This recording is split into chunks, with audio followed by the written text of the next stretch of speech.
working? Lovely. Well, hello. It's been a while. September 2021, in fact, I think was the last time we mentioned anything, really. Back at Dock Brewing headquarters. Looks very different because September 2021, we knocked our place down. We sold half of it and paid for a brand new house. Now, if you know anything about the Australian building industry, it took quite a while. So we ended up moving in June 2024. Look, I'm doing a bit of a homebrew weekly, homebrew weekend. I'm not supposed to be homebrew Wednesday, but I have children. That's never going to happen. It's Friday, the 30th of August, 2024, and the only reason I'm doing this now is because I've got this very rare window where I've got an hour or two without the children. They're out, football, stuff like that, with my darling Georgia.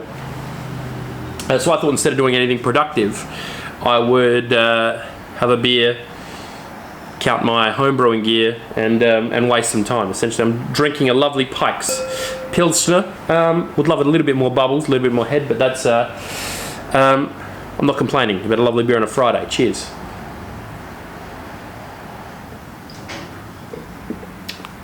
And further to that is one I prepared earlier. We've got a Pike's Pale Ale.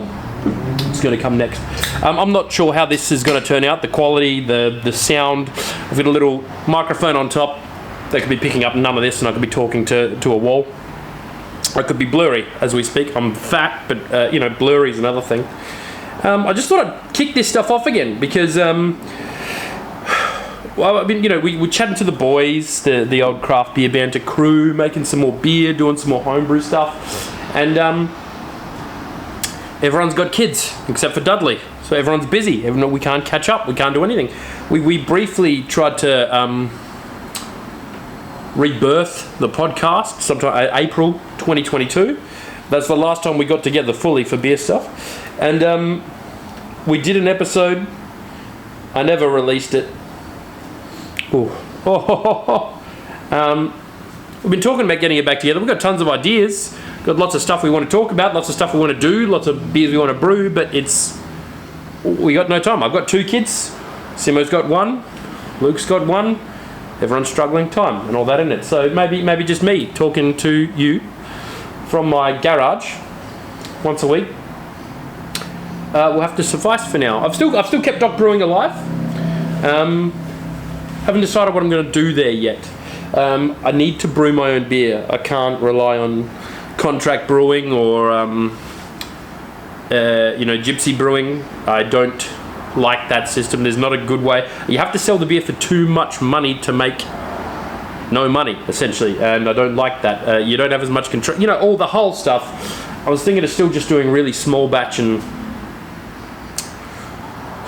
home brewing, basically, but we'll see how that goes.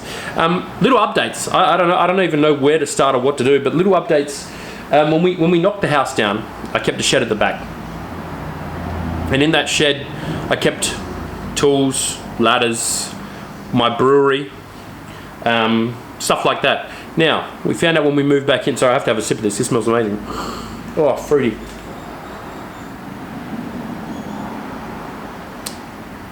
Okay. Pikes are much better at brewing pale ale than they are at brewing Pilsner. Pilsner is still lovely, but this is just, oh my God, there's like that real citrusy, lovely mouthful, lovely carbonation. A little bit more bubbles would be nice, but against canned beer, what was I talking about? The shed. So we come to start moving in, and we notice that a whole side of the shed is gone. And what the crafty people did was because it was all locked up, they unscrewed some panels of the shed and went in and stole my stuff. So part of that was my lovely little brewery, my little 3-vessel brewery is gone. That shattered me properly. I lost some kegs, I believe. I do still have some. I had a lot. I've got a Keezer somewhere that I've got to tweak and put back together. But losing my brewery, stainless conical fermenter, stuff like that, all gone. So I have to figure a better way. Well, I just have to start again. I don't know if I'm going to go. I've been chatting to Mike or Duds. I don't know if I'm going to do a Grainfather. They've got Brewzilla or something. I keep burping. This is amazing. I do like the 3 vessel and 2 vessel stuff, but with that, every time I go to buy, a 50 litre 3 vessel system, I go, why don't I just get the 100? And then if I'm getting the 100, why don't I go to 200? And I can't stop myself and control myself. So I do like the idea of the Grainfather where I just plug it in. Robert's your father's brother, I can't do anything else, and just let it go. But I like that mixture of art and science with the 3 vessel and the getting your hands in and doing stuff. So I've got to pick one of those. I said we are looking at it on the podcast. I don't know if we're going to do it again. It's all the boys do seem keen, but trying to organise getting them together is somewhat of a challenge. I've started getting back into the Westset level 2 of beer. That's been interesting. I get to learn from Brioni, who's a fantastic teacher and a really good taster. Entered some mead into this year's Sabsosa.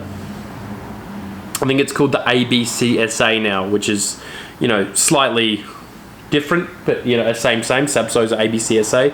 It's like the South Australian brewing, the big competition of the year anyway. So I haven't had any beer ready, but I do have some beer ready in here, almost. This is my fermentation fridge. That was in the shed. They didn't steal that, but they stole everything else. It's currently cold crashing a fresh work kit. So a week or 2 ago, I think it was actually the 10th of August, it was a Saturday, I couldn't help myself. I said I need to start brewing. I need to just get something done. So I went out to SA Brew Supplies down at Thebarton, got a fresh work kit, and put the kit on. It has not been temperature controlled for the ferment because I didn't realize I had that fridge still. I haven't opened that shed up properly. But it was about 16 to 20 degrees for the entire 2 weeks that it was brewing. So it's cold crashing right now, which is why I had to frantically check one of the spots that we're using for storage to see if I had any kegs, and I do. And I'm going to take you just briefly and show you what we got going on. So come with me. So that's actually some 2-year-old plus mead. We've bottled about 12-13 litres. See, there it is.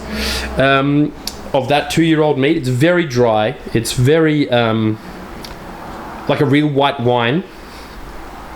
I did back sweeten it a bit, but even so, it's just very, very dry.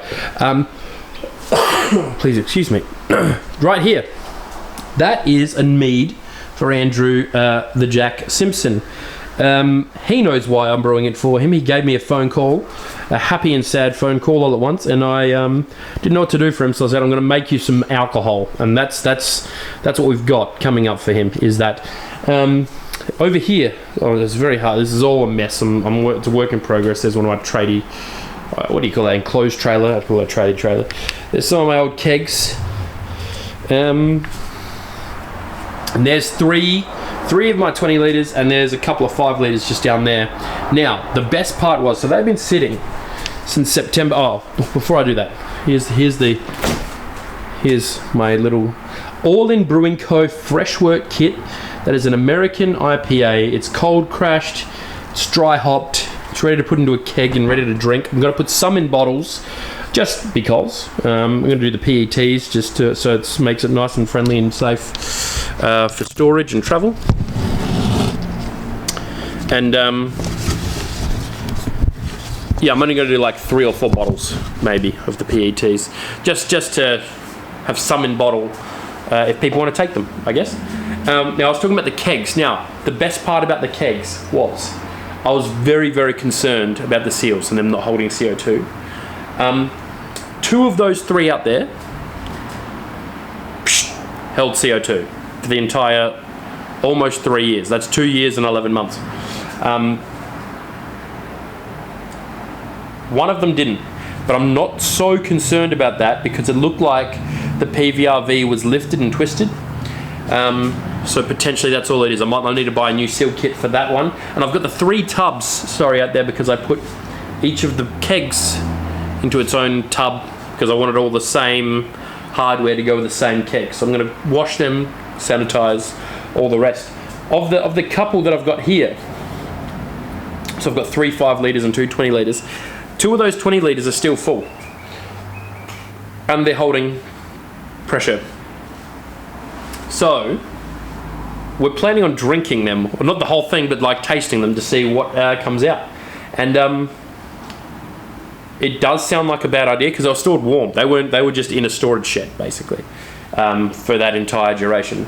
And I don't know what's in there, so I have to go back through my Instagram or through the YouTube or something like that to try and, or I've got my books somewhere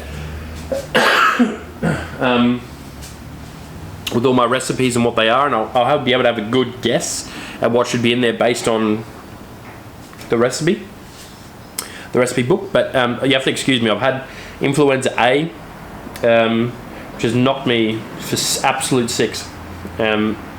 When I was feeling sick for about 3 straight weeks, and I just can't shake it. This is the first time I'd be able to proper beer in a very long time. So yeah, we're gonna carb them or put them back on CO2 after I clean the lids and sanitize and do all of that again, and have a taste. And maybe we'll do that for one of these homebrew weekends. I'm gonna try to do this every weekend because I know every Saturday I have a window. I've got like 2 hours where I have time for myself. The weekdays are pretty rubbish for free time for me. We've got swimming lessons and school sport, and I do work fairly late. And then with Georgia working after hours as well. This is a bit rambly, isn't it? But yeah, I should be able to at least do this once a weekend. And you know, I don't know if this is I'm gonna use this, or I'm just gonna see how it goes. But yeah, I wouldn't mind. I'm really excited about getting back into brewing, and hopefully that means I get to see the boys a bit more as well. That's been we haven't seen each other basically since I shut everything down in September of 2021. It's been that's an outrageous lie. We obviously have, but we used to see each other a couple of times a week at least, and it's gone to maybe once or twice every 3 months maybe. So anyway,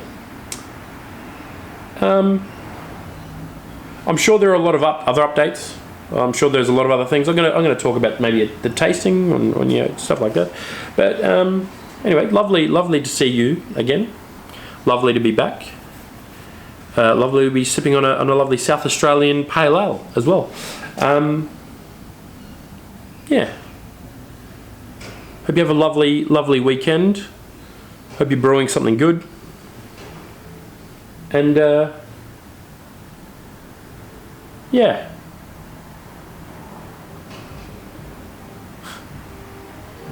This is cool. Well, anyway, thank you for hanging out with me for this long. Cheers. We'll see you on the next one.